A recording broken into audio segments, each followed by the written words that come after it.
Morning, afternoon, everyone. So yeah, I'm Jess and my colleague Adam is on the line. So to introduce us, I work in number 10 in the civil service as a member of the Government Operational Research Service. Adam, do you want to say hello? I'm also a member of GORS as well, and I'm a placement student working in DWP. So Jess has the years on me so far in the experience, but hopefully I can speak to something that you guys are a similar experience to uni students on that side. So we look forward to maybe answering your questions and settling the nerves a little bit or something. Yeah, and so to be clear, both of us are practicing operational researchers. We're not from a recruitment element of the civil service, so please do ask us any questions about the job and the practical components of applications, etc. Adam, can you flick on to the next slide? Great, so we will talk through today what is operational research. Some people may not have heard of it, so we'll give a quick overview of that. Then we'll talk about OR in the civil service and a little bit of background about the civil service itself.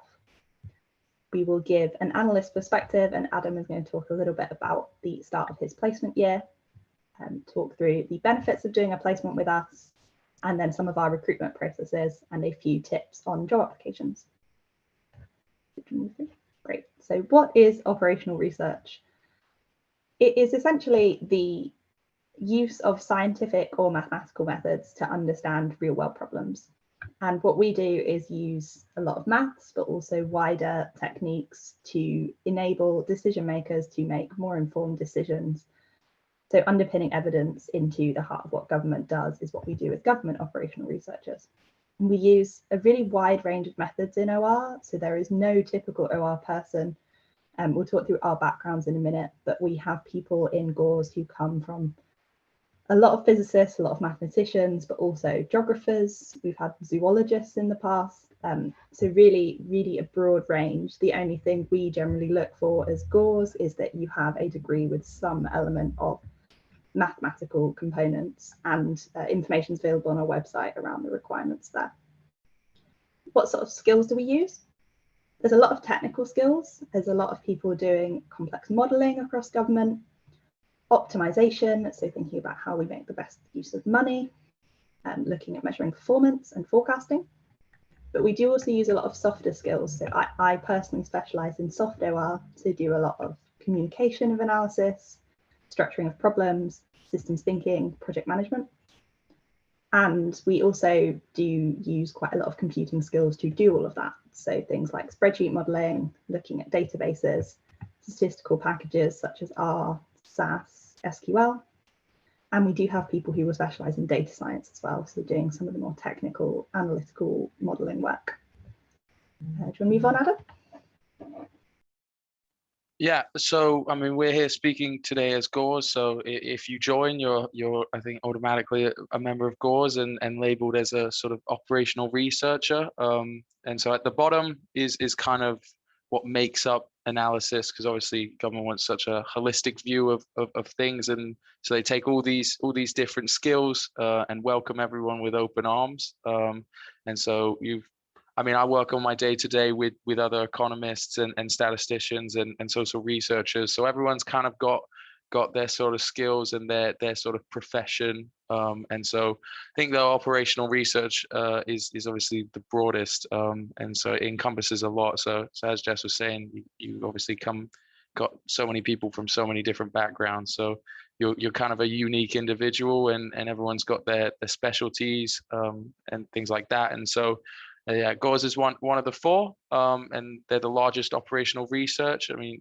employer, you still kind of, I guess, consider, you go, what does that mean? But basically, they just love the way that uni students and people think, and so they want to promote a platform for that. And so they've got more than 1,000 analysts, and so we're spread everywhere, and our advice is used on policy. So ORs are sort of, I guess, tasked in, and will be consulted and be asked by sort of, I guess, non-analyst policy, different, depended on department and things to produce certain things and use certain skills that they've got, and just so that we can run the country as best as possible. So our GORS plays a sort of a massive role within the analytical community in the civil service, and they're discussed in high profile issues,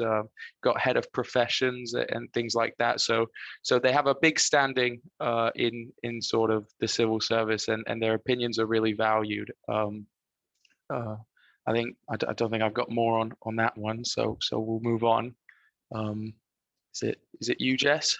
Yeah, thanks, Adam. To explain a little bit about how GORS fits into the civil service and government as a whole, I'm sure you'll be familiar, but as members of the public, we all elect an MP who is a member of Parliament who sits to represent our constituency, and whichever governing party, or mainly Labour and Conservative, have the majority will form a government. So at the moment we have a Conservative government under Boris Johnson, and there is a whole other suite of political parties who sit in the Houses of Parliament. We as the civil service are completely independent, and we are not responsible for getting involved in the political decisions on that perspective. That is for the MPs, but what we are responsible for is making sure that what is politically decided is implemented and delivered. So the civil service is huge. There are hundreds of thousands of civil servants across the UK delivering a whole range of services for the public. And you will have encountered civil servants throughout your lives for things like dealing with HMRC, if you're taking benefit payments or applying for a passport, that's all managed by the civil service. And we're formed into a range of departments. So a few are listed here, but there are many, many different government departments. But we have things like DWP, Department of Pensions, HMRC, HM Revenue and Customs, Department for Business, Energy and Industrial Strategy listed on here, Transport, Home Office, we deal with crime and policing and immigration, Ministry of Justice. So there is a whole host of government departments delivering lots of services. And what we as GORS do is we fit into each of those to give the best informed analytical advice to help government make decisions and help politicians make the most informed choices about what they want to do. So Adam, you can move on.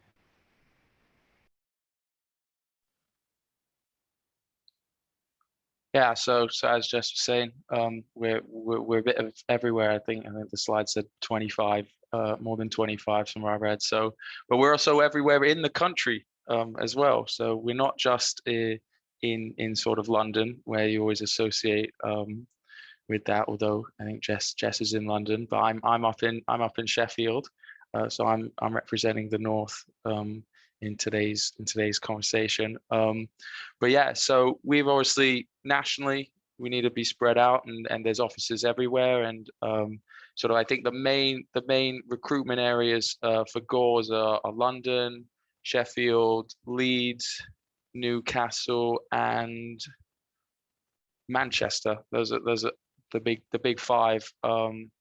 So this is sort of, I guess a map of what we kind of focus on, and I think Jess touched on this in the last slide, but we've got obviously the HMRC with sort of customs and sort of we use I've worked with them a decent amount using their data in the DWP and things like that, and we're responsible for working on employment in DWP and managing sort of benefits and making sure everyone who needs to be paid has been paid. And you've obviously got Department for Education as well on that side, and they're obviously responsible for schools. And so there's a lot of sort of, you may think, education, not need for OR or analysis, but there's so much to be done, and it's spread across departments, and there's such a sort of a community on that side. So yeah, so this slide's pretty much to say you can work where you want with GORS. You're not sort of limited, and there's offices everywhere, and sort of you always find a hub of analysts you kind of wherever you go. So you're not going to be stuck alone if you choose to apply, and you'll have people around you who sort of think and can support you on your journey. Yeah. Great. So we'll just give a little bit about ourselves and our background, how we joined GORS. I personally have a background in sciences. I did my master's in chemistry and physics. But just to point out, we do have a few people that will have an OR degree or master's. It is definitely not the norm. And we take a whole host of different people with different backgrounds. And I did not necessarily have much relevant work experience before joining GORS. So what we're really looking for when we are asking for applications is people who have a mathematical and logical brain and are able to apply that to solving problems, but not necessarily to have training or expertise in any of the techniques we use. So I have been in GORS on and off for about 5 years. And have worked in a few different departments, which just demonstrates some of the range of departments and roles we have available. So I worked at the Home Office for a few years, working in immigration, but also working in departmental strategy and a little bit in crime and policing. So there's a huge breadth of different policy areas there. I left the government for a little bit to work in consultancy and specialise in econometric modelling, which wasn't for me, so I ended up coming back. And have since worked in the Cabinet Office, where I worked on Home Affairs in the Prime Minister's Implementation Unit. And I now am based in Number 10, working as an analyst on Levelling Up. So just kind of there, I've worked in quite a few different departments, and across that get to use a whole different range of techniques, from really hard modelling through to kind of soft systems thinking, and a lot of consultative techniques as well. And there's lots of wider experiences you can get involved in through GORS. So personally, I'm currently part of the GORS Professional Development Network, and that is a network where we think about what training can we provide to people across different departments, how can we make sure people are getting the right information and really working on developing themselves professionally. I've previously been GORS events lead in my department, so that is organising things like we have quizzes or different regional nights out, and different training and kind of networking opportunities as well. And finally, just kind of, I personally have an interest in soft OR and systems thinking, but there will be people all across government who specialise in different things. We have real experts in modelling, real experts in forecasting, and just to say there is opportunity to do lots of things. And I think within GORS you can find something you really like to do. Adam? I've got a lot less to talk about. I've been in the department for a month and a bit now, starting my placement year. So I study econ at the University of Bath, and so I sort of discovered OR through sort of econometrics and reading all the placement ads and things like that. Caught my eye, and I sort of went with it, and sort of as the process went along, was learning about it, was hearing more about it, and sort of went, you know what, this sounds for me, and so I'm here for obviously a fixed 1 year, and then got to go back to uni, but I'm already looking forward, and people were already giving me the talk in trying to, I guess, the recruitment of coming back later, so we'll see as time goes on, but yeah, so my roles is really limited. Oh, sorry, my boss is ringing me.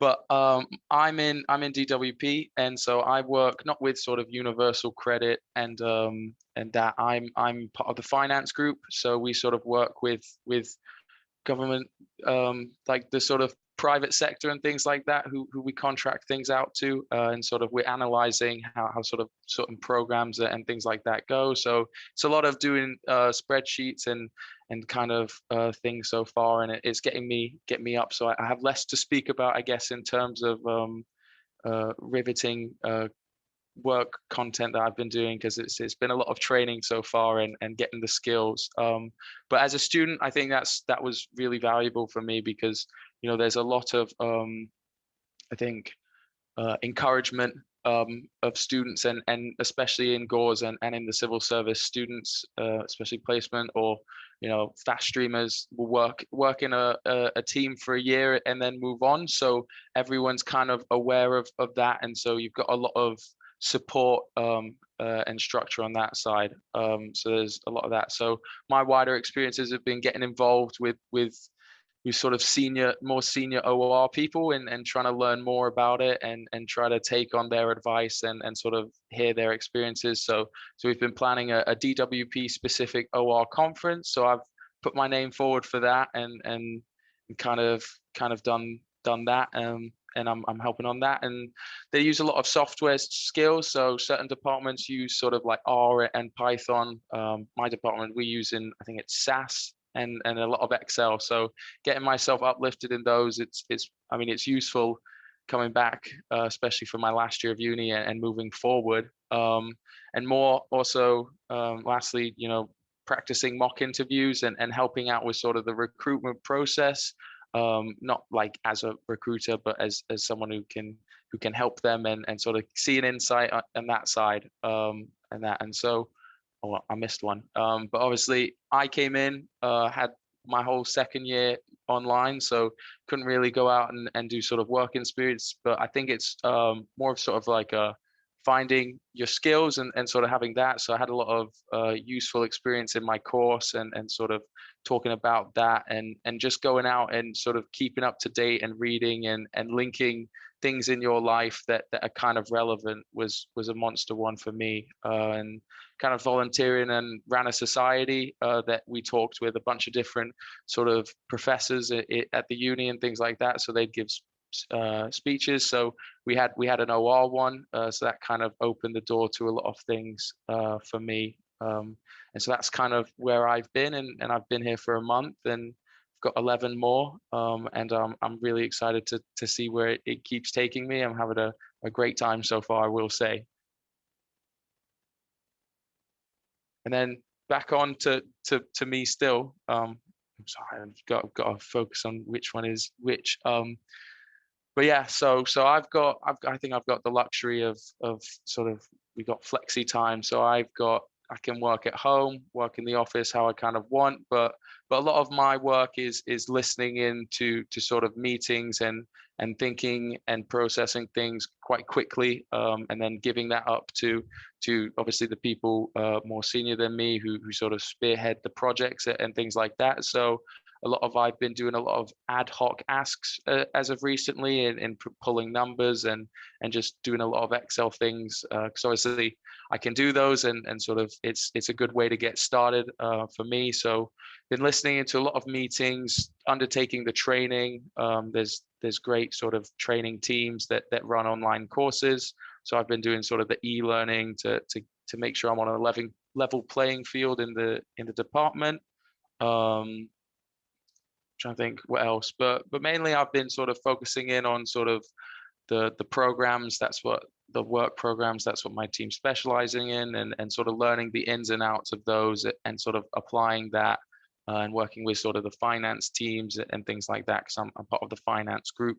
So we're kind of managing budget kind of things like that. And so it's been a bit of an experience so far and a bit of a change, because I've, like I said, not worked before, so this is kind of a new experience to me. But there's a lot of sort of support and I've got time to balance sort of work with sort of other things, like the training and things like that. So they've easing me into it nicely. I've not been thrown in the deep end, but yeah. So that's kind of what I've been working on in my first month.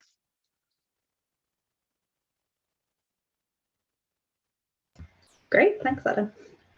So to talk through doing the one-year placement with us, what you can gain and what the offer is, we offer a huge host of training and professional development. So there's dedicated development time put aside for all of our analysts, including students, and that's a mixture across technical and professional skills. So there's definitely training available either at desk or kind of in person or online. There's a whole host of things to do with data analysis or modeling or facilitation skills, but we also kind of focus on training for professional skills as well. So things like how to present and communicate your work, maybe if you want to know how to write better and write better briefings, or how to work together and manage projects. There are training courses specifically put aside for new starters, so things like political awareness. We can offer things like a tour of Parliament, which is quite cool. I've gone and done one of those.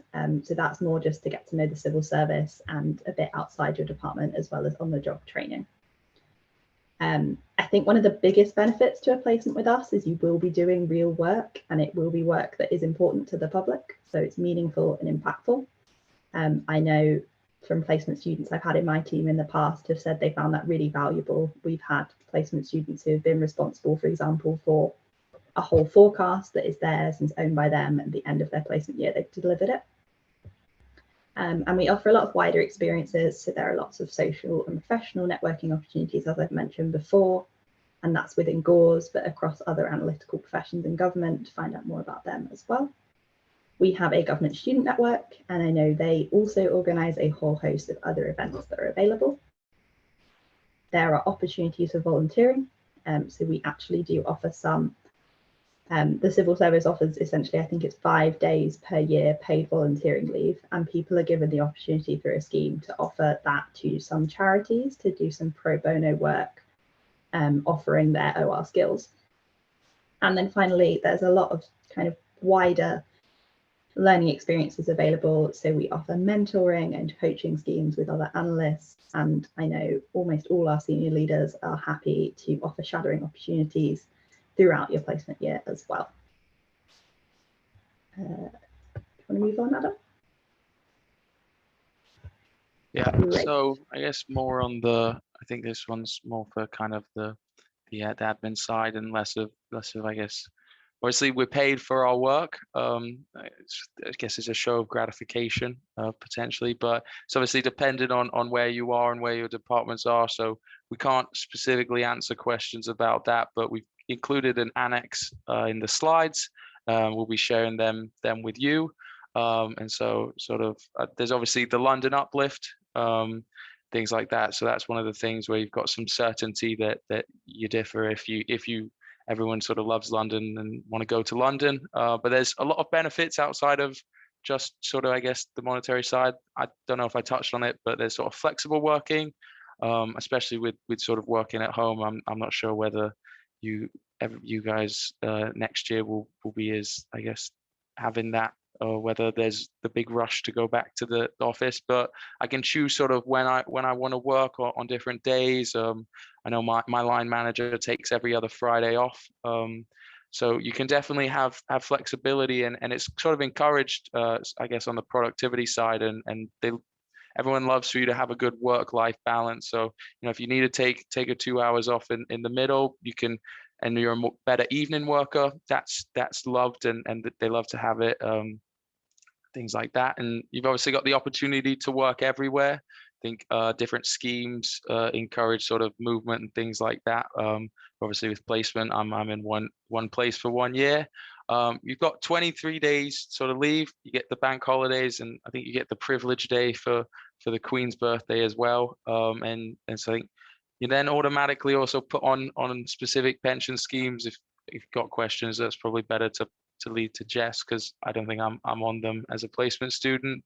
But yeah, you're obviously then all around so many other people who in my team, I've got 2 statisticians and 2 economists and 2 operational researchers. So there's sort of those disciplines on the analysis side, but you also work with ministers producing briefings. You've got other things like Freedom of Information Act. So you sometimes got to talk with sort of journalists and things like that. So you're interacting with obviously a wide range of people, as the government should be doing. And so you get a lot of sort of experiences with working with different stakeholders, and especially in my role, we work with private providers. So it's sort of managing that bridge between public and private sector. So it's one of the, I guess, the highlights that I've been told working in a team is part of the fun side, and obviously working for the government and things like that. We've got the big projects. You've got sort of the networking opportunities that Jess touched upon in the last slide, and there's just a lot of schemes for you to sort of get involved and improve personally, not just through your work, although a lot of your improvement will be through the work. I think on the other note is GORS haven't been slowing down on recruiting people. I think it's saying most graduate employees are reducing their intake, but sort of there's always a need in government for these minds. So these vacancies, I can't say with certainty, but there will always be a need for operational researchers. So it's sort of that side of things as well. And then, yeah, so in terms of the placements, you obviously got these are the list of the departments. We're more limited because obviously we're here for a fixed amount of time. But you can take that and move on. If you're applying as a graduate, you've obviously got the whole range of, I think, the departments and things like that. And I think, as Jess touched upon, it's got to be a highly numerate degree. It's probably, maybe you'll have some questions on that if you do, but we've got an FAQ that kind of covers what that encompasses, and we've got the contact at the bottom. So if you've got any more in-depth or sort of more personal questions, the recruiters and sort of them are the people to go to. Yeah, so you've got to have that, and you've got to be expecting sort of the 2-1 and got to be returning to university and things like that as the placement. And they are open. That is one of the things we've updated, I think, the job reference and sort of the link. So you've got to go to the civil service jobs kind of section and put in that reference number, and that will take you to where. But they're shutting soon, and I think the process of doing it, I think Jess will touch upon it in the next slides with sort of how to tackle the process. But you obviously, I think, got a form. And then you've kind of got an interview as well that goes along with that. So there's sort of 2 phases to it, I think, from my experience as well, but I'll leave that to Jess to clarify further. Thanks. Yeah. So talking through our application, as Adam said, for students, we run an application form, which will then be sifted, and if successful, you'll be invited to interview. And I believe this year all our interviews will be held virtually. And the whole process is about 2 hours. So the application form, you may have heard of the civil service uses what we call behaviour-based assessment or competencies. So within this framework, nothing is assumed. We generally aren't interested in kind of where you've got your qualification from or exactly what your background is, but what we really want to know is what skills you have that are relevant to the job. And what we want to know is how you've demonstrated them in the past. So the application form will ask for evidence of these behaviours, and it's quite specific in which ones it's asking for. So what you really want to think about is being as descriptive as possible about in a particular situation and giving an example of something you have done that shows those skills and behaviours in the past. Now, that could be across anything you have done in your life in the past. It could be if you've been involved in a society at uni, it could be through your coursework, it could be something you've done at school, or if you've done any work experience external, even if it's not so relevant work experience. We have plenty of good examples people use of things like if they've worked in a shop. But what we recommend is you use this thing called STAR. And if you Google this, there are plenty of examples online, which I'd recommend taking a look at. But this is laying out the situation, what was the context or problem that you were faced with, the task, what did you need to do, the action, and this is where I'd say you want to spend the majority of your 250 words you get to write these in the application form. So the action is, what did you do to resolve this? What was your role in the situation? And then finally the results. So just what was the impact that what you did have and how did it come out in the end? So here you want to just make sure you're being really relevant. Think carefully about what's the best example you can give from your life about this behaviour, and think about how you're showcasing your skill set that you have that you can bring to the role. So as I said, there's plenty of examples of this online. If you search civil service competencies, civil service behaviours, and if you look at the STAR examples. Adam, can you skip on? Yeah, that one, perfect. So the interview itself, the interview will be split into 2 parts. Firstly, there is a 30-minute, it's called a problem structuring test. Now, this isn't a test, it is more a way of us finding out about kind of how you might structure a problem. And I think the way I would look at it is there is no right or wrong answer to that, but it's really just to spark a conversation with the interviewers So you'll be given a problem and asked to think about how you would tackle that problem in about 30 minutes and to prepare a short presentation. So there, just try and be natural. The interviewer is not expecting you to know everything. All of our interviewers are experienced OR analysts. We don't get any recruiters to interview, so generally they will have gone through this process exactly the same as you, and will understand where you're coming from. So there's no need to be nervous. I think I'm interviewing this year, so if you get matched to me, there's a friendly face. But don't be afraid to ask for time if necessary. If you're asked a question and you need a minute to think about it, that is absolutely fine and perfectly normal. So I'd recommend just pausing and reflecting on what you want to say before answering any questions at interview. And this is a slightly odd quirk of civil service interviews, but wherever possible, when you're answering something about your experience, try and say I and not we. It may sound trivial, but it is really hard as an interviewer if you're kind of talking about a teamwork project and you're constantly saying we, to determine what you as an individual have done and assess your performance in that. So just try and think about, how did I input to this project and what was my role? And finally, preparation is so important, and I know you'll probably hear this a lot, but especially with these behaviour-based interviews, really you know what the questions are going to be in advance because you will be told what behaviours the interviewers want to ask. So it will be very similar to the application form, and it is absolutely fine to use the same examples on your application form in your interview. So think about what questions you might get as follow-up to those examples and think about how you might want to respond. You may want to think about what questions you want to ask interviewers. You'll have an opportunity to ask us questions today, so maybe it may be less relevant than some people coming, but it can help to just show your engagement in the process to come with a few questions for your interviewers. And finally, if you have the opportunity to do some practice or mock interviews beforehand, that can be incredibly helpful in making you less nervous. Even just asking a friend or family to ask you some questions can help you just feel more prepared. And as I mentioned, our interviewers are likely to be virtual this year. Now that is something we are giving training to interviewers on how to interview virtually, and most of us have been doing it now for a couple of years, so it's becoming the norm. But we understand it is a bit less natural. It may be a bit harder to kind of have a more fluid conversation, and if it feels like the interviewer is cutting you off, that is sometimes just a nature of a virtual interview, so please don't let that put you off or feel nervous.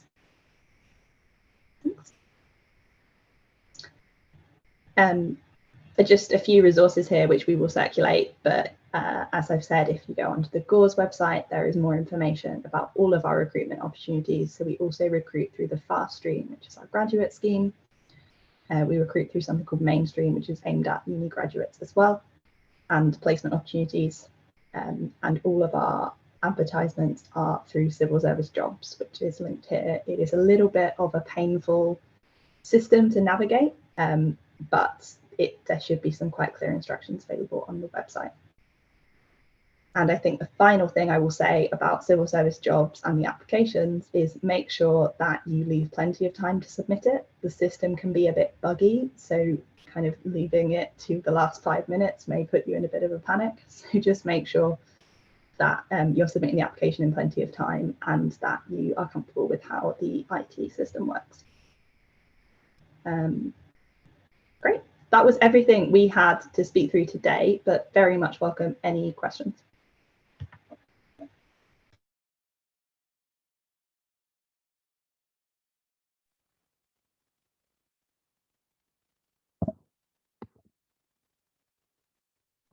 I would just like to ask, I unfortunately can't do a placement yet as I'm in my 3rd year now, but I was just wondering, you spoke about grad schemes just at the end there before. I was just wondering if you knew anything, like any more information about them, basically, just to speak about now, maybe. Sure. So as I mentioned, we recruit through the civil service fast stream, which is actually a wider recruitment opportunity, which covers not just OR, but a whole range of different civil service professions. That usually goes live in the autumn. I don't have information to hand as to whether it is actually live at this moment, but if you search civil service fast stream, there is an opportunity to apply through that. That is very much targeted at people who are leaving uni or in the early stages of their career. We also recruit directly through the operational research service into something we call mainstream. In reality, there is not an awful lot of difference if you come in through the fast stream and the mainstream. The fast stream, in theory, is targeted at it's targeted as a leadership scheme, and you will come in at a slightly higher level, but it is not an awful lot of difference. And I think I would say the mainstream recruitment process is a lot less intensive. It is kind of 2 hours of interviews, whereas the fast stream is 2 full days. So there's not really a right or wrong way to apply, and it doesn't make an awful lot of difference how you come in. Ultimately, the opportunities will still be there for anyone coming in through either scheme. I'd say if you're really interested, applying to both is not a bad thing to do and will not hinder you at all. Is that clear? Yeah, that's very clear, thank you. I didn't actually know about the mainstream, so that was very useful, thank you. Yeah, the mainstream is a little bit more sporadic when we advertise. It is supposed to be usually in the kind of October, and we usually run another round in the spring. I would say keep an eye on the GORS website, as they will advertise when we have vacancies live. Okay, thank you. No problem. Any other questions?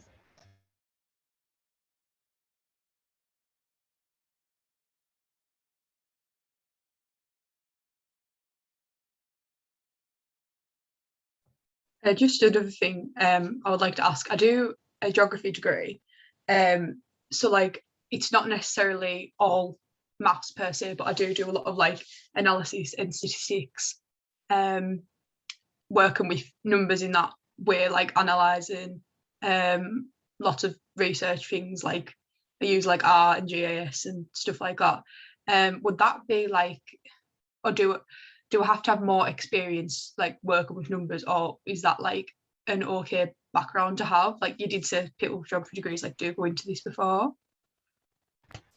Yeah, it's a little bit of a kind of case by case basis. So essentially, if you don't have a, I believe, maths or physics degree, what the application forms will ask you to do is list out the individual modules of your degree. And the way they make the assessment is that essentially 50% of those modules have to have some form of numeric content. Now, I would recommend, if that is a bit unclear, I don't know exactly how university splits modules, I'd recommend emailing the analytical placement, that if you're looking to apply through the mainstream, there is a separate website and a separate email address listed on there, but I'd recommend emailing them to double check on the eligibility requirements. That's all I know at the moment, I'm afraid. But yeah, they will likely ask you to list the modules. And if you have any relevant experience outside of your degree that is numerical, they will take that into account as well. Okay, thank you. Yeah, that makes sense.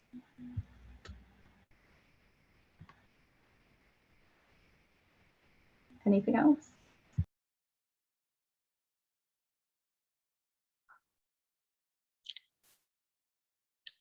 Thank you so much, Jess and Adam, for leading the session today. That was really fantastic, and I really hope that everybody enjoyed watching this event. Before I let